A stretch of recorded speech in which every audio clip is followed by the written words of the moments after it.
इंसानी तारीख गवाह है कि बड़े से बड़े बादशाहों के मकबरे लूट लिए गए। फराहीन मिस्र की लाशें अजायब घरों में तमाशा बन गईं और सिकंदर आजम की कब्र का निशान तक मिटा दिया गया। दुनिया के हर खजाने और हर तख्त को सवाल आया, लेकिन 1400 साल से रूए जमीन पर एक मकाम ऐसा है जिसकी हिफाजत के लिए जमीन और आसमान खुद ढाल बन जाते हैं। ये मदीना मुनव्वरा है और ये रोज़ा रसूल है। लेकिन तारीख के सीने में 1164 ईस्वी 1164 AD की वो रात आज भी कांटे की तरह चुभती है, जब जमीन के नीचे एक ऐसी नापाक साजिश रचाई जा रही थी। एक सुरंग जो किसी हीरे जवाहरात की तलाश में नहीं थी, बल्कि वो सुरंग कायनात के सबसे मुकद्दस जिस्म वजूद अतहर सल्लल्लाहु अलैहि वसल्लम तक पहुंचने के लिए खोदी जा रही थी। मदीना सो रहा था, लेकिन हजारों मील दूर शाम के शहर दिमश्क में एक बादशाह की नींद उड़ चुकी थी। ये सुल्तान नूरुद्दीन जंगी थे, आलम इस्लाम के वो हुक्मरान जिनकी हैबत से सलीबी भी कांपते थे। लेकिन इस रात सुल्तान अपने बिस्तर पर पसीने में शराबोर होकर उठ बैठे। उन्होंने ख्वाब में देखा कि सरकारे दो जहां सल्लल्लाहु अलैहि वसल्लम खुद तशरीफ लाए हैं, मगर मंजर दिल दहला देने वाला था। रसूलुल्लाह सल्लल्लाहु अलैहि वसल्लम दो शख्सों की तरफ इशारा कर रहे हैं जिनके चेहरे सुर्ख और आंखें नीली थीं और ज़बान रिसालत से ये अल्फाज निकल रहे थे, महमूद मुझे इन कुत्तों से बचाओ। सुल्तान जंगी चीख मारकर उठ बैठे। जिस्म कांप रहा था, आंखों से आंसू जारी थे। वो समझ नहीं पा रहे थे कि इस ख्वाब का क्या मतलब है। नबी सल्लल्लाहु अलैहि वसल्लम को किससे खतरा हो सकता है? सुल्तान ने वुजू किया, नफल पढ़े और दोबारा लेट गए, मगर ख्वाब फिर आया। वही दो चेहरे, वही पुकार, मुझे बचाओ। 3 बार ऐसा हुआ। अब सुल्तान के लिए दिमश्क में एक लम्हा रुकना भी नामुमकिन हो गया। रात के आखिरी पहर उन्होंने अपने वजीर जमालुद्दीन मौसली को तलब किया। ये वजीर सिर्फ एक मुशीर नहीं, बल्कि एक साहिब बसीरत इंसान थे। सुल्तान ने रोते हुए अपना ख्वाब बयान किया। वजीर ने फौरन कहा, ऐ सुल्तान, आप अभी तक यहाँ बैठे हैं? मदीना मुनव्वरा पर कोई बड़ी आफत आई है, आपको फौरन वहां पहुंचना होगा। उसी वक्त हुक्म जारी हुआ। ये कोई सरकारी दौरा नहीं था, ये एक खुफिया मिशन था। सुल्तान ने 20 बेहतरीन घुड़सवार और बहुत सारा मालो दौलत साथ लिया और दिमश्क से मदीना की तरफ हवा के घोड़ों पर सवार हो गए। तारीख लिखती है कि वो सफर जो महीनों में तय होता था, सुल्तान ने सिर्फ 16 दिन में तय कर लिया। वो रास्ते में कहीं नहीं रुके, न आराम किया, न सोए। उनकी आंखों में सिर्फ एक ही तस्वीर थी, वो 2 खौफनाक चेहरे।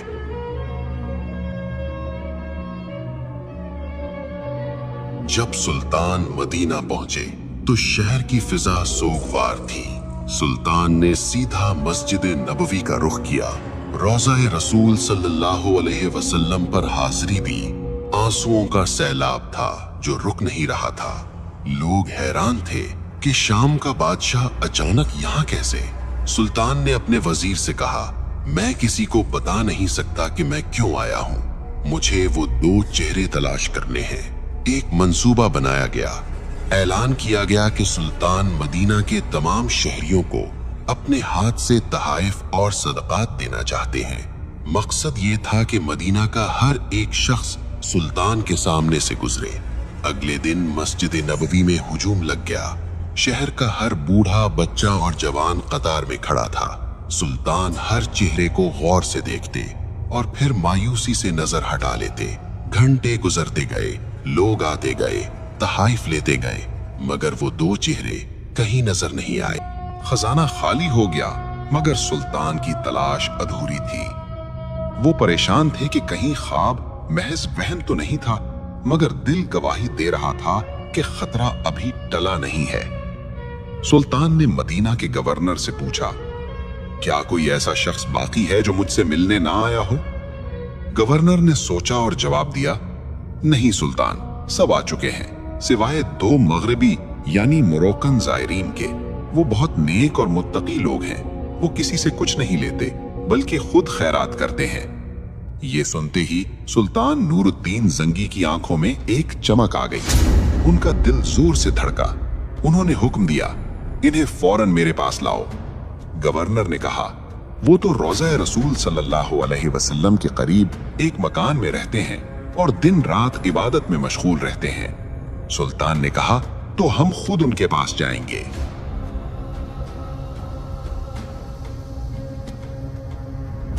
सुल्तान अपने मुहाफिजों के साथ मस्जिद नबवी के करीब इस छोटे से मकान में दाखिल हुए। वहां दो शख्स मौजूद थे, लंबी दाढ़ियां, हाथों में तस्बीह और चेहरों पर बज़ाहिर नूर। लेकिन जूं ही सुल्तान जंगी की नजर इन पर पड़ी तो इनके पैरों तले जमीन निकल गई। ये वही दो चेहरे थे, वही सुर्ख रंगत, वही नीली आंखें। ये वही शैतान सिफत इंसान थे जिन्हें नबी करीम सल्लल्लाहु अलैहि वसल्लम ने ख्वाब में दिखाया था। सुल्तान ने गुस्से पर काबू पाते हुए पूछा, तुम कौन हो और यहाँ क्यों आए हो? उन्होंने मासूमियत से जवाब दिया, हम मराकेश से हज के लिए आए थे और अब नबी सल्लल्लाहु के पड़ोस में रहने की सआदत हासिल कर रहे हैं। सुल्तान ने गरज कर कहा, सच बोलो, इससे पहले कि मैं सख्ती करूं। वो कस्में खाने लगे कि वो सिर्फ इबादत गुजार हैं। सुल्तान ने इधर उधर देखा। कमरे में सिर्फ चंद किताबें और मुसल्ले यानी प्रेयर मैट्स थे। बज़ाहिर सब कुछ ठीक था। लोग हैरान थे कि सुल्तान इन नेक बंदों पर शक क्यों कर रहे हैं, लेकिन सुल्तान का यकीन पुख्ता था। वो खुद आगे बढ़े, कमरे में बिछी हुई एक चटाई को हटाया। नीचे फर्श था, लेकिन जब उन्होंने फर्श को ठोका तो आवाज खोखली आई। सुल्तान ने हुक्म दिया, इसे खोदो। सिपाहियों ने मिट्टी हटाई तो नीचे एक लकड़ी का तख्ता था, और जब वो तख्ता हटाया गया तो वहां मौजूद हर शख्स की चीख निकल गई।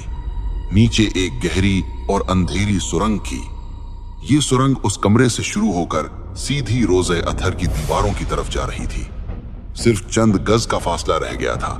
अगर सुल्तान जंगी के आने में एक दिन की भी ताखीर हो जाती तो ये जालिम अपने नापाक अज़ाइम में कामयाब हो जाते।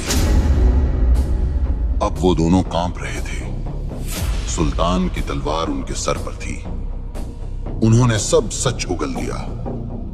उन्होंने एतराफ किया कि वो मुसलमान नहीं हैं, बल्कि ईसाई क्रिश्चियंस हैं, और उन्हें स्पेन अंदलुस के ईसाई हुक्मरानों ने भेजा है। उनका मंसूबा यह था कि वो सुरंग खोदकर नबी करीम सल्लल्लाहु अलैहि वसल्लम का जिस्म मुबारक निकालें और उसे यूरोप ले जाकर मुसलमानों को ज़हनी शिकस्त दें। वो रात को सुरंग खोदते थे और मट्टी को चमड़े के थैलों में भरकर मदीना से बाहर फेंक आते थे। वो बज़ाहिर रोजे रखते और नमाजें पढ़ते ताकि किसी को शक ना हो। ये सुनकर वहां मौजूद हर मुसलमान की आंखों में खून उतर आया। सुल्तान नूरुद्दीन जंगी ज़ारो क़ितार रोने लगे। उन्होंने अल्लाह का शुक्र अदा किया। ऐ अल्लाह, तेरा करोड़ों बार शुक्र है कि तूने इस खिदमत के लिए इस नाचीज नूरुद्दीन को चुना।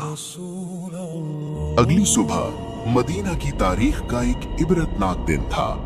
इन दोनों मुजरिमों को उसी जगह लाया गया जहां उन्होंने ये साजिश रचाई थी। सुल्तान के हुक्म पर इन दोनों को मस्जिद नबवी के बाहर इबरतनाक सजा दी गई। उन्हें कत्ल कर दिया गया ताकि रहती दुनिया तक कोई दोबारा ऐसी जसारत करने का सोच भी न सके। ये फितना तो खत्म हो गया, लेकिन सुल्तान का दिल अब भी बेचैन था। उन्हें डर था कि मुस्तकबिल में कोई और ऐसा हमला न करे। इसलिए उन्होंने एक ऐसा फैसला किया जो आज भी मदीना की जमीन के नीचे महफूज है। सुल्तान नूरुद्दीन जंगी ने मदीना छोड़ने का इनकार कर दिया। उन्होंने माहिर तामीरात यानी आर्किटेक्ट्स को बुलाया और हुक्म दिया कि मुझे रोज़ा रसूल सल्लल्लाहु अलैहि वसल्लम के गिर्द एक ऐसा हिसार चाहिए जिसे कोई लोहा न काट सके और कोई सुरंग न तोड़ सके।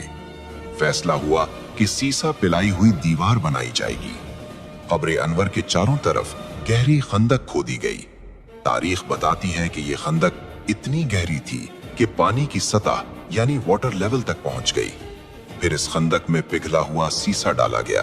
टनों के हिसाब से सीसा पिघलाया गया और जमीन के अंदर एक ठोस धाती दीवार खड़ी कर दी गई। ये दीवार आज भी 900 साल गुजरने के बाद रोज़ा-ए अतहर के गिर्द एक पहरेदार की तरह मौजूद है। न कोई सुरंग इसे पार कर सकती है, न कोई आला इसे तोड़ सकता है। लेकिन याद रखें, ये वाहिद कोशिश नहीं थी। तारीख में ऐसे 5 बड़े वाकयात मिलते हैं जब दुश्मनों ने इस मुकद्दस मकाम तक पहुंचने की नापाक जसारत की। कभी मिस्र के पागल हुक्मरान अल हाकिम बे अमरिल्लाह ने कोशिश की तो अल्लाह ने मदीना पर ऐसा तूफान भेजा कि लश्कर तबाह हो गया। कभी सलीबी जंगजू रिनॉल्ड ऑफ शातलिन ने बहरे अहमर में बहरी बेड़ा उतारा और कसम खाई कि वो नऊजुबिल्लाह नबी सल्लल्लाहु अलैहि वसल्लम के जिस्म को निकाल कर ले जाएगा, मगर हर बार नतीजा एक ही निकला। अल्लाह ने अपने महबूब की हिफाजत का जिम्मा खुद लिया है, जैसा कि कुरान में इरशाद है, वल्लाहु यासिमुका मिनन नास, और अल्लाह आपको लोगों के शर से महफूज रखेगा। सुल्तान नूरुद्दीन जंगी सिर्फ एक बादशाह नहीं थे, वो एक सच्चे आशिक़े रसूल थे। अल्लाह ने उन्हें बादशाहत इसलिए दी थी ताकि वो अपने हबीब सल्लल्लाहु अलैहि वसल्लम के आराम की हिफाजत कर सकें। ये वाकया हमें बताता है कि इश्क़े रसूल सल्लल्लाहु अलैहि वसल्लम सिर्फ दावा नहीं बल्कि अमल का नाम है। जब भी नामूस रिसालत पर आंच आएगी तो अल्लाह किसी न किसी नूरुद्दीन जंगी को खड़ा कर देगा। इस वीडियो को ज्यादा से ज्यादा शेयर करें ताकि हमारी आने वाली नस्लों को पता चले कि हमारे असलाफ ने इस दीन की हिफाजत कैसे की थी। अल्लाह हम सबको रोज़ा-ए रसूल सल्लल्लाहु अलैहि वसल्लम की ज़ियारत नसीब फरमाए। आमीन।